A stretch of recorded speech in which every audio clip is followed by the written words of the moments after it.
Hi everyone. It's been a while since I've made a video, so I wanted to come on here and give you all a few tips and advice. I'm planting my garlic today. Today is August 28th, and according to the almanac, today's a good day for root crops. So I usually plant it a little bit later, but I'm just doing it early this year because you never know what's going to happen with the weather. It needs about 6 to 8 weeks to grow a really good root system so that it can withstand the first freezes. And we never know what's going to happen in Louisiana, especially after last year. We had the snow and ice. So there's a hurricane out in the Gulf right now, so it's kind of cool this evening. I'm in the shade. It's hot in the sun if you're working, but I ask y'all to please pray for our family down in Houma. We'll pray for all Louisiana, but they're predicting that it's gonna make landfall around Houma and Morgan City. So if you would, please pray for them. And I'm gonna turn this around so that y'all can see the planting of it, and I'm gonna give you a little bit of advice on that, okay? So just hang on a second. I'm gonna turn this camera around. All right, here's my bed. It's a 4 by 8 bed.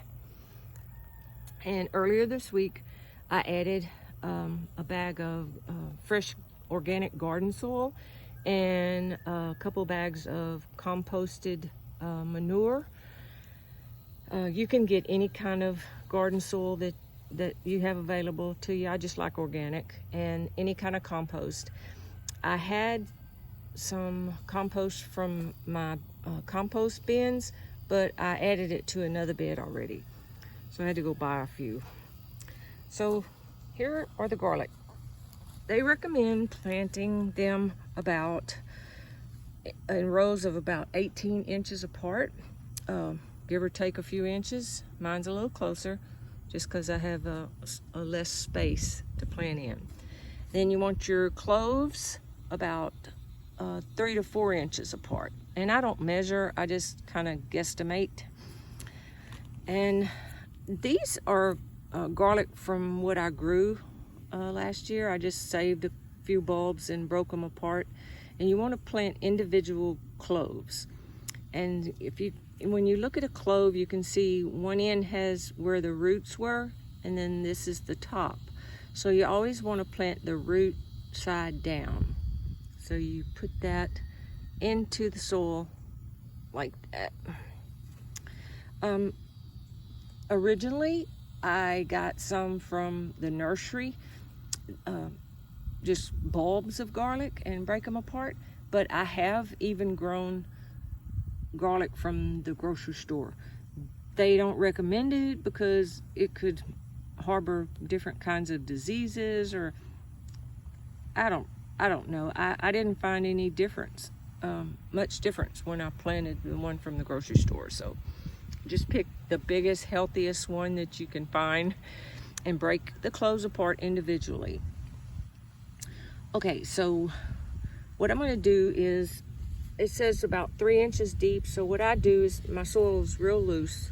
So I just take the clove and I just press it down into there when I think it's about 3 inches, okay? That's maybe not enough. And then I just cover it up like this and pat it down. After I've done all of these, I will sprinkle it with water lightly, and then I still haven't gotten my straw, but I'm gonna go get a bale of straw and lightly mulch it until they come up. And when it starts getting a little cooler, then I will mulch it heavier. You can have the mulch like 3 to 5 inches deep, and what that'll do is it'll keep the moisture of the soil even, and it also will keep the the weeds from choking out the plant, because the weeds will compete for all the nutrients, especially for root crops. carrots, beets, onions, garlic, turnips, anything that is just like a one plant root. Once the weeds start growing around it, it just will smother it out. It'll take all the nutrition away from it, and it just won't grow as good. So you press it down about 3 inches, cover it up lightly, and pat it down. Press it down about 3 inches down into the soil. Cover it up and pat it lightly. Okay, so I'm not gonna go ahead and video me doing every one of these cloves, but I just wanted to give you all those few tips on planting garlic. And like I said, I'm planting early, so if you still want to put some garlic in your garden, you have all the way up into October. Check the planting dates for your area. I planted according to the LSU agricultural chart for Louisiana, and it has North Louisiana and South Louisiana planting dates. And then also you can go online and look at the Farmer's Almanac. Look under best planting dates, Gardening by the Moon. Okay, until next time, y'all. God bless. Bye-bye.